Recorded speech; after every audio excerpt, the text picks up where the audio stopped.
किशोरी जी के। पद्म पुराण में तो इतनी सुंदर व्याख्या है किशोरी जी के जन्मोत्सव की। 1000 एकादशी मल्टीप्लाई इनटू 100 कर दो, जितना आएगा इतना फल मिलता है एक राधाष्टमी का व्रत करने से। अब कई लोगों के मन में भाव रहता है कि मेरे मन में भी ऐसा ही भाव रहता है कि भैया उत्सव है ठाकुर जी को, जन्माष्टमी को उत्सव है, राधाष्टमी को, तो फिर काहे को हम लोग भूखे प्यासे रहें, बढ़िया माल छाने।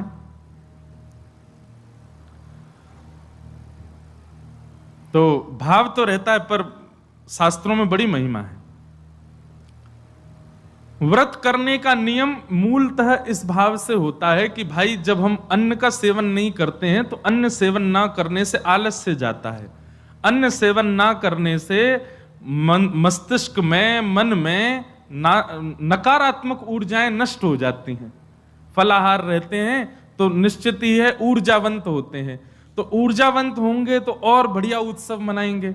लेकिन बिल्कुल ही आहार ग्रहण नहीं करोगे तब तो फिर मतलब व्रत इसलिए करना है कि उत्सव में आपसे आपकी ऊर्जा पूरी लगे, आलस्य ना आवे, नकारात्मक भाव ना आवे, मन में कोई दुर्भाव ना आवे, इसलिए अन्न का त्याग किया जाता। बाकी तो उत्सव में तो खूब पाओ धुआंधार, लेकिन व्रत करने से आपके उत्सव में बेहोशी आ रही है महाराज और बिना भोजन किए कुछ तो फिर उत्सव को भंग करने वाली बात हो जाएगी। उत्सव को भंग नहीं, उत्सव को सुंदर बनाने के लिए व्रत करना है। तो राधाष्टमी उत्सव पर इस बार व्रत निश्चित करो, हर बार ही करो। वैसे तो शास्त्रों में दशावतारों में 4 अवतारों के व्रत करने की आज्ञा दी है, रामनवमी और नृसिंह चतुर्दशी, कृष्ण जन्माष्टमी और वामन द्वादशी। लेकिन जब हम रामकृष्ण उपासक हैं तो हमारे भाव में रामकृष्ण 2 एक हैं, ये दोनों भी एक हैं और फिर इनकी आह्लादनी शक्तियां भी एक हैं। राधा कृष्ण स्वरूपाम्बई कृष्ण राधा स्वरूपिणौ कलात्मानम निकुंजस्थम गुरु रूपम सदा भजे। तो जब किशोरी जी ब्रजमंडल में ठीक ठाकुर जी का ही स्वरूप हैं तो फिर उनके लिए भी ये व्रत की क्रिया करनी है। पद्म पुराण में ब्रह्मा जी ने इसका बहुत सुंदर वर्णन किया है कि भैया व्रत निश्चित करना चाहिए, इतना फल मिलता है, इतना फल मिलता है। लेकिन जब भी फल कोई फल बताता है ना कि महाराज जी ये करने से ये फल मिलता है, ये करने से ये फल, मन में एक ही बात आती है, अगर ये करने से ये फल मिलता है, अगर हम इसके बदले फल की कामना ना करके ठाकुर जी की कामना करें तो हमको व्रत इसलिए करना है हमको श्री जी मिले, हमको व्रत इसलिए करना हमको ठाकुर जी मिले। अक्षय तृतीया के दिन लोग दुनिया भर का दान करते हैं, चावलों का दान कर रहे हैं, अन्न का दान कर रहे हैं, स्वर्ण दान कर रहे हैं, चांदी दान कर रहे हैं, जे दान कर रहे हैं, वो दान कर रहे हैं। हमारे मन में भाव आता है कि भैया वादना नाम को दान करो, जो राह में मिल जाए वही से कहो जय श्री कृष्ण, जो राह में मिल जाए वही से कहो राधे राधे, नाम दान करते चलो। बोले क्यों? बोले अक्षय तृतीया को कछु दान करो तो अक्षय है जाए, तो हम नाम दान करें, हम ठाकुर जी को भजन दान करें, अरे भक्ति दान करें, अपनी भक्ति अक्षय हो जाए, नाम अक्षय हो जाए, प्रेम अक्षय हो जाए, ऐसी अक्षय तृतीया मनाओ। तो कभी भी आपको किसी व्रत या किसी नियम के पीछे फल बताया जा रहा हो, सुन लिया करो, अच्छा इससे ये फल मिलता है, उस फल को गौड़ करके उस फल के स्थान पर किशोरी जी को विराजमान कर दो। हे किशोरी जी, हम राधाष्टमी को व्रत या मारे करेंगे कि हमको आपकी प्रेम लक्षणा भक्ति प्राप्त हो, आपको प्रेम प्राप्त हो, इसलिए हमको व्रत करना है। तो राधाष्टमी उत्सव इस बार भागवत कृपा निकुंज में गिरधर लाल जी का मनाया जाएगा। सुबह 9 बजे से क्रम रहेगा, 8 बजे द्वार खुल जाएंगे, आके बैठ जाना। 9 बजे फिर अभिषेक होगा, टीवी हम लगवा देंगे 2-4 ताकि लाल जी दिखें आप सबको, और फिर उसके बाद बधाई गायन उत्सव आदि चलेगा। 10-11 बजे तक का क्रम रहेगा, ज्यादा लंबा नहीं, छोटा ही क्रम रहेगा। और क्योंकि व्रत रहेगा तो केवल पंचामृत मिलेगा पीवे को, खावे को कछु ना देंगे हम। प्रसाद भी रहेगा, सब लोगों को थोड़ा थोड़ा प्रसाद बाहर ही मिल जाएगा। फिर उसके बाद राधा वल्लभ जी जाइयो, वहां पे ऊधम मचाइयो, बिहारी जी जाइए। और सुनिए, राधाष्टमी को हमारे ब्रजमंडल के रसिक शिरोमणि स्वामी श्री हरदास जी का जन्मोत्सव है। फिर तटीय स्थान जाना, तटीय स्थान जाकर के स्वामी जी महाराज को प्रणाम करके आना, वहां पर खूब निधिवन रात जाना, निधिवन में जाके स्वामी जी को प्रणाम करके आना। राधाष्टमी का उत्सव तो जन्माष्टमी से भी बड़ा होता हमारे ब्रजमंडल में। तो ऐसे राधाष्टमी का भाव। अब कई लोग पूछ रहे हैं कैसे क्रम होना चाहिए, तो देखो ठाकुर जी का जन्मोत्सव मनाया जाता रात्रि 12 बजे, पर किशोरी जी जो हैं ये उदिया भाव से प्रकट हुई, मतलब सूर्य उदय जैसे ही सूर्य की प्रथम किरण पड़ी है पृथ्वी पर, बस हल्के हल्के सूर्य उदय हुआ, तभी किशोरी जी का प्रादुर्भाव हुआ। तो एक प्रकार से नेक्स्ट सुन लो, ताली बाद में बजा ले। सुबह 4:30 बजे, 4-4:30 बजे आप सबको, अगर घर में किशोरी जी विराज रही हैं स्वच्छंद भाव से, तो किशोरी जी को अभिषेक करना। वैसे हम तो दोनों उनको ही कर दें, जन्माष्टमी पे भी युगल सरकार घर के ठाकुर जी जो हैं युगल राधा कृष्ण उनको करें, और राधाष्टमी पर भी दोनों उनको ही करें। अगर घर में केवल लड्डू गोपाल विराज रहे, केवल ठाकुर जी मुरली मनोहर लाल जी विराज रहे, त्रिभंगलली ठाकुर जी, तो भी उनको अभिषेक करो, उन्हीं को ही श्री जी स्वरूपा मान करके उनको अभिषेक करो। वैसे तो नियम ऐसा है कि जन्माष्टमी और राधाष्टमी को रात्रि भर जागरण करो, रात भर उत्सव करो, रात भर नाचो गाओ आनंद करो, किशोरी जी को प्रादुर्भाव होगा। और किशोरी जी वास्तव में शयनावस्था में हो, कमल के पुष्प ले आओ और सुंदर सुंदर कमल के पुष्पन के बीच में किशोरी जी के श्री विग्रह को विराजमान रखो, वही में ही पौढ़ाओ, क्योंकि ऐसा भाव शास्त्र में है कि कमल के मध्य से ही किशोरी जी प्रकट भई। तो कमल मध्य में किशोरी जी को विराजमान करो, घर पे ठाकुर जी हैं तो ठाकुर जी को विराजमान रखो। और प्रातः काल 4 बजे है तो महाराज शंखनाद करो, बधाई गायन करो, सुंदर घंटे घड़ियाल नगाड़े आदि बजाओ, वाक्य बाद में दीप प्रज्वलन करके किशोरी जी को प्रादुर्भाव करो। फिर वाक्य बाद पंचामृत अभिषेक करो, पंचामृत अभिषेक करवे के बाद में सुंदर किशोरी जी को श्रृंगार करो, श्रृंगार करवे के बाद भोग धराओ, भोग धरा करके फिर किशोरी जी की आरती करो। आरती करने के पश्चात फिर खूब नाचो, इतने नाचो इतने हम तो अभी जयपुर में एक बात कह के आए, उत्सव तब तक मत मानो कि नाचते नाचते उत्सव करते करते डॉक्टर के पास नहीं जाना पड़ जाए। अगर आपको दवाई नहीं लेनी पड़ी तो समझो उत्सव मनाया ही नहीं आपने। शादी ब्याह होता है घर में, तो लड़की का जो भाई होता है या लड़की के पिताजी, लड़की के मामा, लड़की पक्ष के, लड़का वाले तो ऊधम करें, लड़की वाले इनकी कमर कसे, उनके जेब में 2-4 दवाई पड़ी रहती है, सिर दर्द की, पेट दर्द की। क्यों, हमारी तो बड़ी 3 बहनें, तो उनको पता है वो एक दवाई रखी रहेगी, क्यों सिर दर्द हो रहा है, सो नहीं पा रहे हैं। तो तभी ब्याह माना जाता है जब पिता और भाई ये बिल्कुल श्रमित हो जाएं, तब लगता हाँ ब्याह हुआ।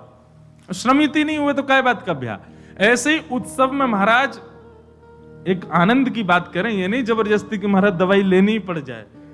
जब तक इतने श्रमित नहीं हो जाओ, इतने नहीं थक जाओ कि महाराज अब कुछ नहीं हो सकता हमसे, पस्त नहीं हो जाओ, तब तक नाचते ही रहो किशोरी जी के आगे, ठाकुर जी के आगे। खूब बढ़िया उत्सव करियो, खूब नाचियो, और फिर व्रत रखो पूरे दिन। किशोरी जी को खूब बढ़िया व्यंजन पवाओ, और पवा करके वो कोई को वितरण करो, कोई अपने काजे थोड़ा रख लो, दूसरे दिन जब नौमी लगे सोवा को पाओ प्रसाद रूप में, पर वाह दिन व्रत रखो। और भैया नहीं रुको जाए तो पालियो, चकाचक पाओ, बोले हमारी श्री जी को उत्सव है हम तो पाएंगे, तो पाओ, कोई दोष भी नहीं। व्रत ना करने से पाप नहीं लगता है, पर व्रत करने से पुण्य बहुत होता है हमको, लेकिन पुण्य की नहीं, हमको किशोरी जी की कामना। तो इस प्रकार, और फिर एक नियम सुनो, या तो संभावना बने तो सहस्त्र कमल, 1000 कमल, और 1000 कमल की भावना नहीं बने तो 1000 कोई भी पुष्प, लेकिन सुगंधित होने चाहिए, बिना सुगंध वाले नहीं। मोगरा के हो जाएं, हार श्रृंगार के हो जाएं, गुलाब के हो जाएं, और यदि व्यवस्था बन जाए तो कमल 1000 हो जाएं। किशोरी जी के अभिषेक के बाद, आरती करने के बाद, सब आरती आदि पूजन किशोरी जी को भोग लगाने के बाद, फिर उसके बाद 1000 कमल से श्री चरणों की अर्चना करो। अब अर्चना में तो कई लोग ऐसा भाव रखेंगे कि राधा सहस्त्र नाम गाओ, राधा सहस्त्र नाम से 1000 कमल चढ़ाओ, पर हमारी भावना ऐसी, गोपाल सहस्त्र नाम से चढ़ाओ। गोपाल जी के नाम से एक एक कमल ठाकुर जी, क्योंकि भैया धन धन राधिका के चरण,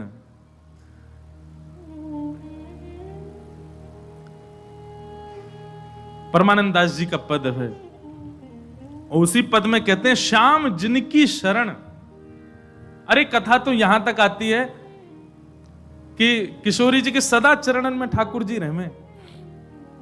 कैसे अद्भुत चरण है हमारी श्री जी के। सुभग शीतल अति ही कोमल, कमल के से वरण, धन धन राधिका के चरण। सब लोग इधर देखो, भाव से सुनो। नख चंद्र का अनूप राजत, विविध शोभा वरण। नख पर एक अद्भुत चंद्र का विराजमान है, विविध शोभा वरण, वो विविध विविध शोभाओं को धारण करी हुई है। किसी को किसी रूप में दिखती है, किसी को किसी रूप में दिखती है। नंद सुत मन मोदकारी, ठाकुर जी को किशोरी जी के मुखमंडल के श्रृंगार में सुख मिलता है, पर ठाकुर जी को उससे भी अति सुख मिलता है किशोरी जी के चरण देखने में। मतलब हमारे गिरधर लाल जी सदा ऐसे ही रहते हैं, नीचे ही नजर रहती है उनकी। क्यों? बोले जब गिरिराज धारण किए तो सामने किशोरी जी खड़ी है, तो किशोरी जी के मुख को नहीं, किशोरी जी के श्री चरणन को देख रहे हैं ठाकुर जी, और नित्य दृष्टि वहीं रखते हैं। वैसे तो लाला के नैन रुके ना है, चप्पलता यूं ही घूमते रहेंगे इधर उधर, लेकिन जैसे किशोरी जी आ जाए ठाकुर जी ऐसे ही खड़े रहते हैं, नीचे नजर करके, नजर सीधे चरणों में ही रहती है किशोरी जी के। मुख को देखने में भी संकोच करते हैं लाल जी, चरण ही इतने सुंदर हैं किशोरी जी के कि वहीं रहते हैं। नंद सुत मन मोदकारी, मन को सुख नहीं मोद यानी कि अत्यंत सुख मिलता है ठाकुर जी को जब किशोरी जी के चरणारविंदों को देखते हैं। दास परमानंद छिन छिन, श्याम जिनके शरण, धन धन राधिका के चरण, धन धन राधिका के चरण। तो किशोरी जी का अभिषेक करने के बाद, भोग लगाने के बाद, आरती करने के बाद सहस्त्र कमलों से गोपाल सहस्त्र नाम पाठ करके किशोरी जी को चढ़ाओ। और वैसे तो देखो भाव बहुत सारे हैं, पर मेरा भाव तो यह है कि ठाकुर जी के नाम से किशोरी जी के श्री चरणन में पुष्प अर्पित करो। पर यदि राधा सहस्त्र नाम से भी करोगे तो कोई दोष नहीं, बल्कि किशोरी जी तो सब सखियों से कहती रहती हैं, बोले कि हमारे बीच में रहो तो राधा राधा नाम उच्चारण करते रहा करो। तो ललिता जी ने एक बार पूछी, बोले हे श्यामाजू, आपके निकुंज में बैठ करके राधा राधा क्यों बोले? आपको इतना प्रिय अपनो ही नाम? बोले मोह को प्रिय ना है। तो बोले मेरे चित्त में श्याम सुंदर बैठे, उनको प्रिय है। तो राधा राधा आप उच्चारण करेंगे तब मेरे चित्त में विराजमान ठाकुर जी सुनेंगे तो उनको सुख मिलेगा, उनके सुख के लिए मेरो नाम गाओ। तो यदि राधा सहस्त्र नाम से भी अर्चना करो तो भी ठाकुर जी प्रसन्न होंगे, और गोपाल सहस्त्र नाम से करो तो श्री जी प्रसन्न होंगे। तो दोनों भाव से आपको जो बढ़िया लगे। और कई भगत तो ऐसे भी यहाँ बैठे हैं, वो तो 2000 कमल लाएंगे, पहले राधा सहस्त्र नाम फिर गोपाल सहस्त्र नाम, दोनों उनको प्रसन्न कर देंगे। तो इस प्रकार किशोरी जी का भाव रखना और फिर पूरे दिन बढ़िया उत्सव मनाना। यहीं आ जाना 9 बजे, फिर राधा वल्लभ जी जाना, तटिया स्थान जाना, पूरे दिना ब्रजमंडल को ही रखियो वादना। तो ब्रज तज और कोई भावना चित्त में आवे ही नहीं। ऐसा भाव किशोरी जी के जन्मोत्सव पर रखिएगा। आप सब लोग खूब भाव से राधाष्टमी जन। और एक बात तो मैं भूल ही गया, हाँ, दान जरूर करना। ब्राह्मणों को बुला करके, घर में कुछ संत जनों को बुला करके, स्वयं मत पाना पकवान, उनको पवाना, उनको खूब दान दक्षिणा देना। काय बात की? बोले बधाई है, हमारी लाडली जी प्रकट भई है, वाकई बधाई बांटते रहो।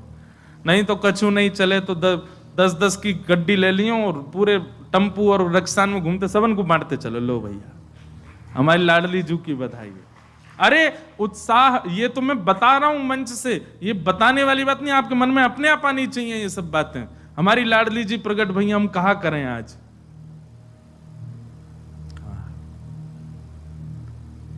सब मत हैं हमारे शास्त्रों में कि भैया ठाकुर जी से 1 वर्ष बड़ी हैं लाडली जी। कई भाव ऐसे बताए जाएं कि 1 साल बड़ी हैं, और कई भाव ऐसे बताए जाएं 15 दिन छोटी हैं।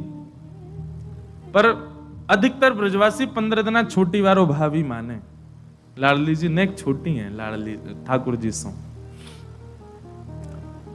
क्योंकि हमने जब राधा रसामृत कथा करी नागपुर में, 2 बार कर चुके,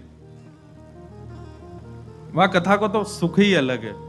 कभी कभी मैं भी सुनता हूं, इतना आनंद मिलता है, सुख मिलता है किशोरी जी के चरित्र में। तो वहां एक प्रसंग सुनाया था मैंने कि जब किशोरी जी को प्रादुर्भाव भयो तो नंदरानी यशोदा भी आई हैं लाल जी को लेकर के। तो उससे ये बात प्रमाणित होती है कि ठाकुर जी को जन्म पहले भयो है, 15 दिन बाद किशोरी जी भई हैं। पर कई लोग अपनी कई भावनाओं को सिद्ध करने के लिए जबरदस्ती फिर इसी बात पे अड़े रहते, नहीं 1 साल बड़ी हैं लाडली जी, 1 साल बड़ी हैं किशोरी जी। कईयों को ब्याह करने होते हैं ना बड़ी से, तो वो कह देते राधा रानी भी तो बड़ी थी। देखो आप अपने निज कार्य में कुछ भी करो, पर जबरदस्ती लाडली जी ठाकुर जी को मत लाए करो। आजकल हमारा मन थोड़ा सा एक बात से और व्यथित है। वैसे तो मैं विवाद में कभी बोलता ही नहीं, कितनी सारी चीजें हुई, अब लोग ये भी कहेंगे क्यों नहीं बोलते, आपको बोलना चाहिए। पर हमें एक बात पता है कि विवाद में पढ़ने से वो हल नहीं होने वाली है, इसलिए हम ज्यादा पढ़ते ही नहीं उसमें। पर अभी हमारे पीछे कई लोगों ने फोन भी किया, कई लोग बोले भी, बोले महाराज जी आपको बोलना चाहिए, बोलिए बोलिए।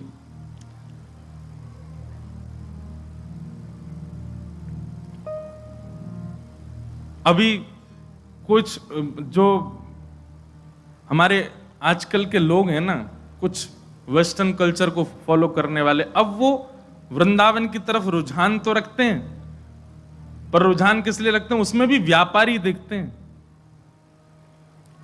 कोई ऐसी कंपनी है जिसने अपने वस्त्रों के बेचने के लिए हमारी ब्रज की लीलाओं का भाव रखा। एक विचार करो मन में, हरिराम व्यास जी की एक पंक्ति में लगभग हर कथा में गाता हूं, और उस पंक्ति में एक बात हरिराम व्यास जी कहते हैं, जहां श्री राधा चरण रेणु की कमला लेत बलैया। कमला यानी कि लक्ष्मी को भी किशोरी जी की स्वच्छंद बलैया लेने का अधिकार नहीं है। किशोरी जी भी जब उठ करके चली जाती हैं तो उनके अंकित चरण रज की बलैया लेती है लक्ष्मी। उन किशोरी जी को आप किस रूप में दिखा रहे हो? और ये फिल्म वाले लोग ये पहली बार नहीं, हमेशा ही करते हैं। राधा रानी के नाम पर कुछ भी बोलते हैं, ठाकुर जी के नाम पर कुछ भी कहते हैं। पाप नहीं, ये महापाप की श्रेणी में आता है। असंख्य गौ हत्या का पाप लगेगा इन सब कार्यों को करने से, असंख्य ब्रह्म हत्या का पाप लगेगा ठाकुर जी की लीलाओं को छेड़ने से। हमारे वृंदावन में कितने कितने कितने भाव से किशोरी जी की सेवा। बिहारी जी विराज रहे हैं, किशोरी जी कहां है? गादी जी के रूप में ऊपर से घूंघट करके विराज रही हैं। राधा वल्लभ जी में चूड़ामणि के रूप में विराजमान है, घूंघट करके विराज रही हैं। राधा वल्लभ श्री राधा रमण जी में नाम रूप से विराजमान है, चूड़ामणि घूंघट करके विराज रही हैं। जहां किशोरी जी के दर्शन का अधिकार मुझको और आप सबको नहीं है, वहां किशोरी जी को किसी को भी किसी प्रकार के वस्त्र धारण करा करके आप स्वरूप प्रकट कर दो, ये अच्छा तो नहीं। और केवल वैसे तो कभी लीला सुनी नहीं, वैसे तो कभी कथा सुनी नहीं, वैसे तो वृंदावन भी नहीं आए हैं कभी, किशोरी को जाना नहीं, सखियों को जाना नहीं। उनसे पूछ लिया जाए कि अष्ट सखियों के नाम ही बता दो, नहीं जानते। अष्ट सखाओं के नाम ही बता, केवल अपने व्यापार को बढ़ाने के लिए किशोरी जी और ठाकुर जी के भावों को ले रहे हैं।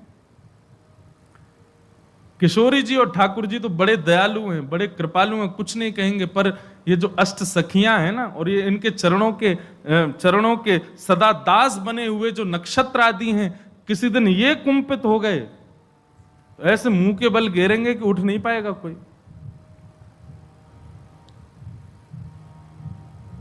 हम प्रार्थना ही कर सकते हैं कि भैया इस प्रकार की ठाकुर जी के भावों को छेड़छाड़ मत करो।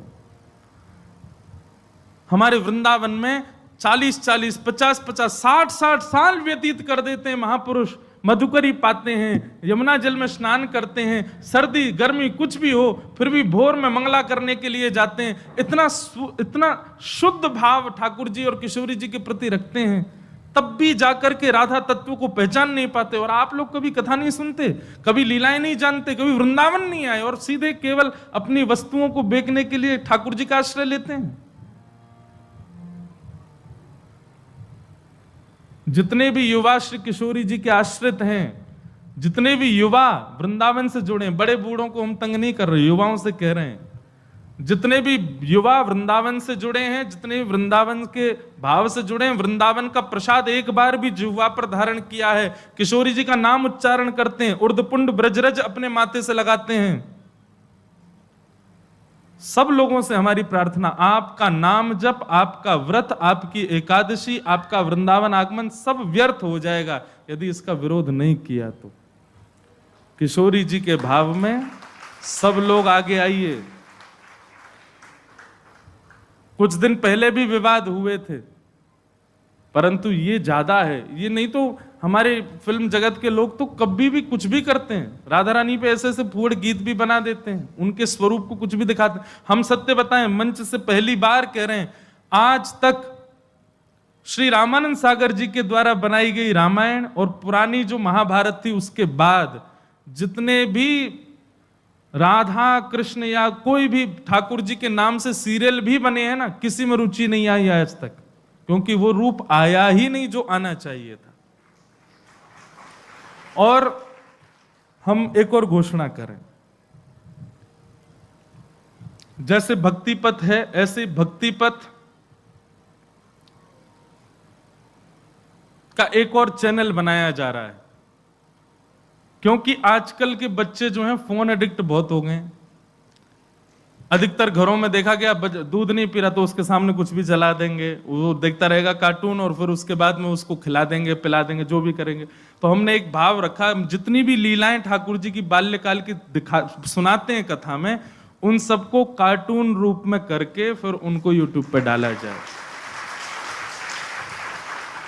अब क्या दिखाना है बालक को? नहीं दूध पीवे तो सूरदास जी का पद हम गा रहे हैं, उसकी व्याख्या कर रहे हैं। ठाकुर जी चोटी पकड़ के कह रहे हैं, कबहू बढ़ेगी चोटी मैया मोरी, किते बरस मोए दूध पिबत भय, ये अजहू है छोटी।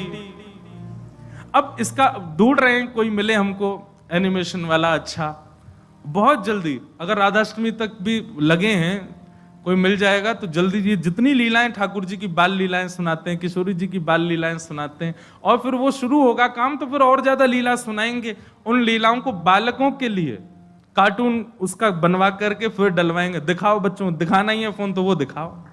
इस भाव से कम भोजन भी करेंगे, रोएंगे भी नहीं और ठाकुर जी की लीला भी सुनेंगे। तो उनका फोन का जो एडिक्शन है वह भी एक सद्भाव में परिवर्तित होगा। तो हम तो प्रयास कर रहे हैं अपनी तरफ से जितना हो सके। आज इतने युवा बात मानते हैं, एक बार कुछ भी कहते हैं फॉलो करते हैं तुरंत। सब युवाओं से प्रार्थना है, आप सबके पास बल है, आप सभी किसी को सपोर्ट करते हैं तो वो कुछ बनता है, और आप सभी किसी को गिराते हैं तो वो गिर जाता है। कम से कम दुनिया को कुछ भी करने दो, ठाकुर जी की लीला, ठाकुर जी के भाव, ठाकुर जी के स्वरूप को यदि कोई इस प्रकार से दिखावे तो उसके आगे हाथ भी नहीं जोड़ने, उससे प्रार्थना भी नहीं करनी, उससे जिज्ञासा भी नहीं करनी, सीधा उसको नीचे घेर दो, नहीं तो हमारा नाम जब साधन सब व्यर्थ हो जाएगा।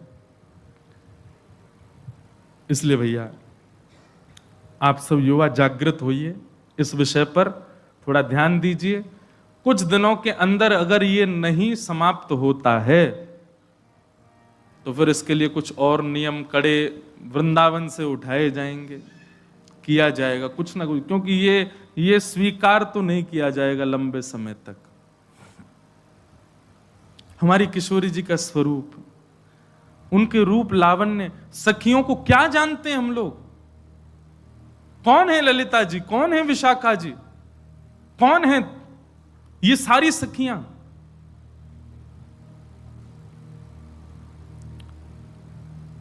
ये सब ऋषि मुनि महर्षि ना जाने कितने वर्षों की तपस्या करते हैं, तब जाकर के इन स्वरूपों में आकर के ठाकुर जी के साथ विहार कर रहे हैं। इसीलिए भय लगता है अधिकतर ठाकुर जी की रास लीलाओं को मंच से बोलने में। क्यों? क्योंकि हम लोग इस प्रकार की छवि बना लेते हैं।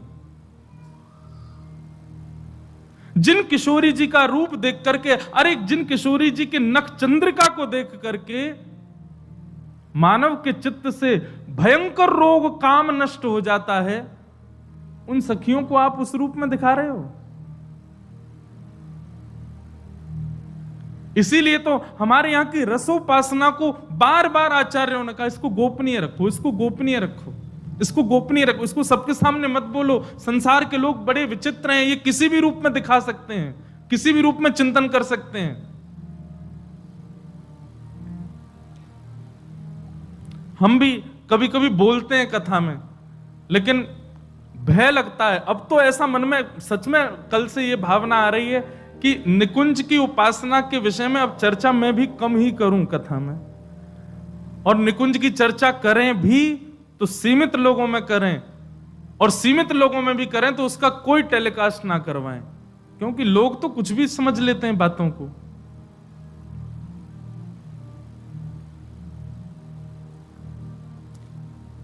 इसलिए भैया, जितने भी युवा यहां सुन रहे हैं या लाइव में सुन रहे हैं या कहीं भी सुन रहे हैं, पूर्ण विरोध कीजिए। ये जो भी ब्रांड है या जो भी लोग हैं, जो भी इस प्रकार के ठाकुर जी के रूप पर, नाम रूप लीला और धाम, इन चारों पर यदि कोई भी दुष्प्रचार दुष्प्रभाव करे तो अपने माथे का तिलक मिटा दीजिएगा, अगर आप उसको ना रोक सकें तो।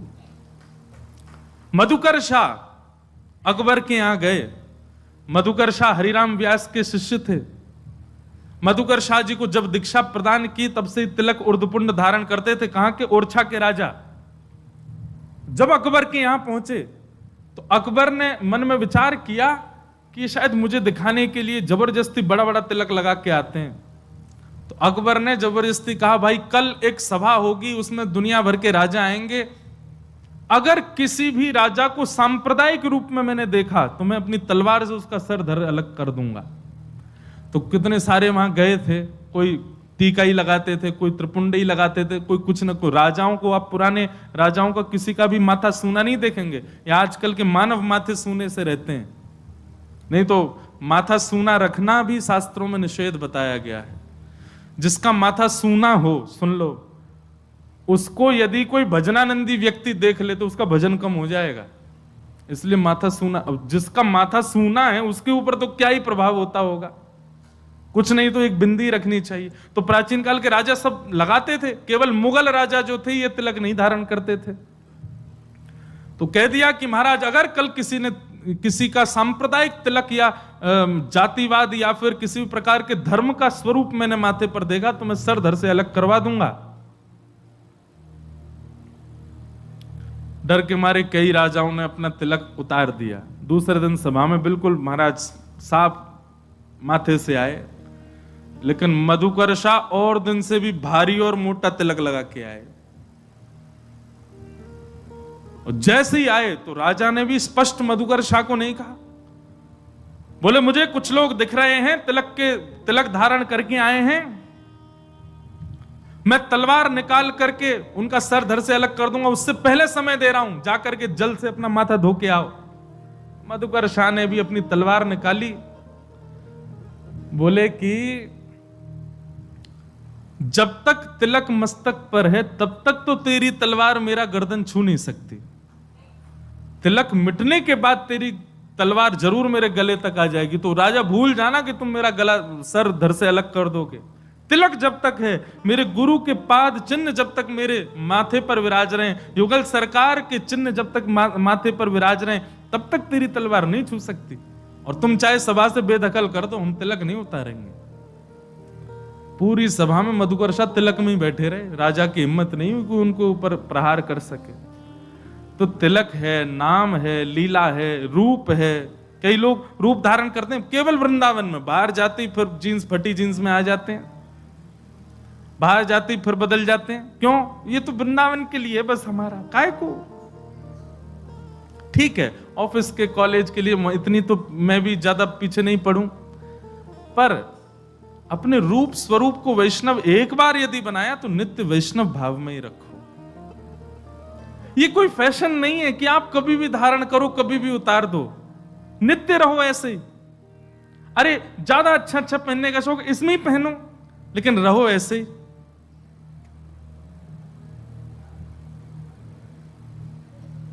इसलिए भैया इन कुछ बातों पर ध्यान रखो और इसका पूर्ण विरोध करो। कुछ दिन में अगर ये चीज समाप्त नहीं हो तो फिर हम कुछ और बताएंगे क्या करना है। तो इस बार की राधाष्टमी खूब भाव से मनाओ, खूब आनंद से मनाओ। किशोरी जी का अभिषेक करना, तो ऐसा भाव बताया गया। मैं कथा सुना रहा था कि किशोरी जी के जन्म की खबर जब सुनी तो नंद रानी यशोदा अपने लाला को लेके गई। तो 15 दिन बड़े हैं लाल जी। तो जैसे ही गई तो महाराज रत्न आभूषण कितने सारे भर करके बैलगाड़ी में लेकर के गई, किशोरी जी को जाकर के देंगे। और सुनो, किशोरी जी के दर्शन करने के लिए यशोदा मैया गई तो वादना लाला को भी छोरीन जैसो श्रृंगार करके ले गई हैं। क्यों? लाली के उत्सव में जा रही हैं तो लाला लाली बन के गए है। तो ठाकुर जी के केश खोल दिए हैं, सुंदर चुनरी उड़ाई है, नेक्स्ट से ठाकुर जी ने लहंगा पहनो है। छोटे छोटे बच्चे श्रृंगार करते हैं ना, इसी भाव से ठाकुर जी लहंगा परिया पहन के गए। 15 दिन के ठाकुर जी। आहा, नंद रानी यशोदा नंद बाबा को आते देख बरसाने में और झूमन लगे सब लोग, जय हो जय जयकार करने लगे नंद के लाला की जय। क्योंकि अभी तो वृंदावन में गोकुल में भी उत्सव चल रहा हो ठाकुर जी को, उत्सव के बीच में ठाकुर जी गए किशोरी जी के उत्सव में।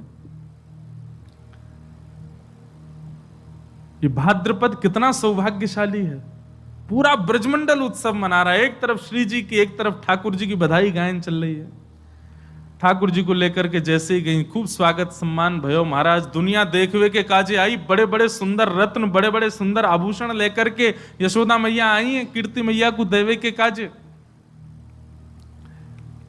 अंतःपुर में लेकर के गई, स्वर्ण के पलना में झूल रही है नन्ही सी किशोरी जी। जैसे ही जाकर के यशोदा मैया ने किशोरी जी को दर्शन किया है, किशोरी जी के रूप लावण्य को देख करके, मुखमंडल की कांति देख करके नेक्सी सी, अरे लाल जी 15 दिन के, किशोरी जी तो कछु घंटान की हैं बस अभी। जबकि बालक जब जन्म लेता है उस समय उसके रूप लावण्य इतना मधुर नहीं होता, वो सामान्य से ही रहे, नेक्सो से बालक रहे।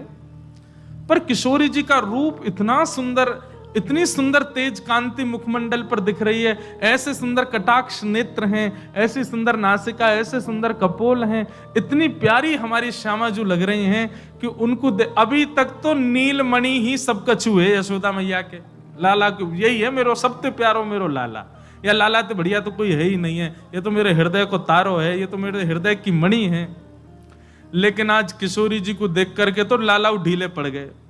नेक नेक यशोदा मैया के हाथ मानो ऐसे हिलने लगे कि लाल जी भी गिर ही जाएंगे का। वो तो लाल जी नहीं कस के पकड़ ली होंगी, मैया मैया ऐसा मत करे, मुंह कायु गिरे।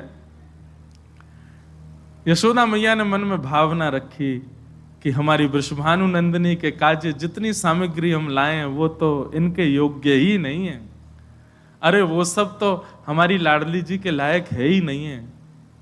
कहाँ वर्णूं या रूप को, कहाँ वर्णूं या स्वरूप को। तभी यशोदा मैया ने अपने हृदय के मणि नीलमणि लाल जी श्री ठाकुर जी, उनको ही गोद में उठाए और किशोरी जी के ऊपर 7 बार बार दिए, और वही बार करके महाराज अपने ठाकुर जी ही श्री किशोरी जी के चरणन में पधरा दिए। बोले यही सबसे सुंदर उपहार है कि हमारो लाला ही नित्य किशोरी जी के चरणन में विराजे, चरणन में पधरा दी। कई हमारे नाथ द्वारा के कई निकुंज उपासना के चित्र हैं ऐसे कि श्री किशोरी जी पलना में पौड़ी और ठाकुर जी चरणन में पौड़े हुए हैं। कौन? बोले यशोदा मैया ने न्योछावर कर दी अपने लाला। और न्योछावर करके महाराज यशोदा जी तो नाचने लगी, आनंद करने लगी। तभी सब सखीन में आपस में अरे राम जी कहा भयो? बोले यशोदा मैया के 80 बरस बाद लाला भयो, और लाला ला करके भेंट में दे दियो किशोरी जी को। अब कहा होएगो, लेकिन नंद बाबा यशोदा तो आनंद में हैं, खूब भर गए, भेंट कर दी है किशोरी जी को ही। तभी कीर्ति मैया के मन में आयो कि मेरे लाली भैया एक लाला लाली है वे को कहा सुख होवे, ये मैं जानू, ये तो प्रेम बस में है करके प्रेम भाव में आकर के इनने लाला न्योछावर कर दियो। तभी कीर्ति मैया ने यशोदा जी को हाथ पकड़ो, बोले आपने बड़ी अद्भुत भेंट प्रदान करी, नीलमणि हमारी लाडली जी को प्रदान कियो, हमारी लाली को प्रदान कियो, अब बधाई तो ले जाओ। तो बोले कहा, तो बधाई के रूप में लाला लाली दोनों ही दे दिए यशोदा जी को, लो ये बधाई है। जे दोनों ऐसे युगल बने रहें, इन दोनों में कभी भेद नहीं आवे, ये दोनों एक दूसरे के पूरक बने रहे, बधाई के रूप में लाला लाली दोनों दे दिए। बताओ, अब यशोदा मैया बोली अब ये दोनों एक है गए, बधाई हमको मिल गई, अब इन दोनों एक है वे की भेंट ले लो, दोनों उनको तुम्हें दे दें। यशोदा मैया कीर्ति मैया बोली जय चलते रहेगो। तो भैया ये हमारे ब्रज की उपासना के भाव हैं।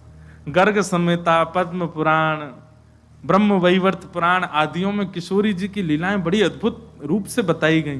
पर वेदव्यास जी जानते थे हम लोगों की संकीर्ण बुद्धि को, वेदव्यास जी जानते थे हम लोगों की बुद्धि कितनी दूषित होने वाली है। इसी भय के कारण श्री शुकाचार्य जी ने श्रीमद् भागवत जी में अत्यंत प्रकाश नहीं किया, बहुत सूक्ष्म प्रकाश किया। जहां सूक्ष्म प्रकाश किया वहां ये हाल कर दिया हमने। यदि भागवत जी में भी किशोरी जी का प्रकाश स्वच्छंद रूप से कर दिया होता तो कलयुग प्रारंभ होते ही घोर कलयुग आ जाता। इतने दूषित हैं हम लोग। उनके रूप माधुरी, उनकी लीला माधुरी को समझने में हम असमर्थ हैं।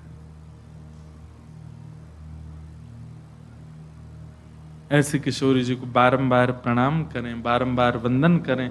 और भैया हमारी आपसे प्रार्थना, निकुंज की कथा, निभृत निकुंज की कथा और जो भी भाव आप बिल्कुल अंतरंग विलास के यहां सुनते हैं उनको अंतरंग ही रहने दो, उनको ज्यादा प्रकट मत किया करो। ये जैसे जैसे कलयुग आगे बढ़ेगा, ये अभी तो प्रारंभ है, आगामी समय में तो ये निश्चित है कि बहुत और भी कुछ अनर्गल करने वाले हैं, इसलिए इसका ज्यादा प्रकाश ना किया जाए। मैंने कि कुछ भी हो जाए द्वारिकाधीश को छोड़ करके मत आइयो। आप सब पर बनी रहे। तो भक्तों कहते हैं कि राधा अष्टमी पर राधा जी की कथा सुनने से क्या फल की प्राप्ति होती है। तो राधा रानी कथा सुनने से जीवन में सुख, समृद्धि और खुशहाली आती है। राधा रानी को प्रेम, भक्ति और सुंदरता की देवी माना जाता है। उनकी कथा सुनने से मन शांत होता है, नकारात्मक दूर होती है और सकारात्मक ऊर्जा का संचार होता है।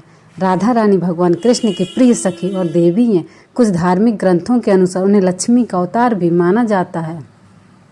राधा रानी कथा सुनने से निम्नलिखित लाभ होते हैं। राधा रानी कथा सुनने से भक्तों की मनोकामनाएं पूरी होती हैं। राधा रानी की कृपा से जीवन में सुख और समृद्धि आती है। राधा रानी की कथा सुनने से भगवान कृष्ण के प्रति प्रेम और भक्ति बढ़ती है। राधा रानी की कथा सुनने से सकारात्मक दूर होती है, नकारात्मकता दूर होती है और सकारात्मक ऊर्जा का संचार होता है। कुछ मान्यताओं के अनुसार राधा रानी की शरण में रहने वाले भक्तों को मृत्यु के बाद मोक्ष की प्राप्ति होती है। कुछ मान्यताओं के अनुसार राधे राधे का जप करने से जीवन के दुख कम होते हैं। राधा रानी कथा सुनना भगवान कृष्ण की कथा सुनने के समान ही महत्वपूर्ण माना जाता है। राधा रानी को भगवान कृष्ण की शक्ति का प्रतीक माना जाता है, इसलिए इनकी कथा सुनने से भगवान कृष्ण की कृपा प्राप्त होती है। भाद्र माह के शुक्ल पक्ष की अष्टमी तिथि को राधा अष्टमी मनाई जाती है। इस दिन राधा रानी की पूजा करने और उनकी कथा सुनने का विशेष महत्व है। तो भक्तों, कैसी लगी आपको आज की ये कथा कमेंट बॉक्स में ज़रूर बताएं और ऐसे कथाएं सुनने के लिए हमारे चैनल डिस्कवरी ऑफ धर्मा को सब्सक्राइब जरूर कीजिएगा। मिलते हैं एक अगली नई कथा के साथ। राधे राधे, हर हर महादेव, जय श्री कृष्ण दोस्तों।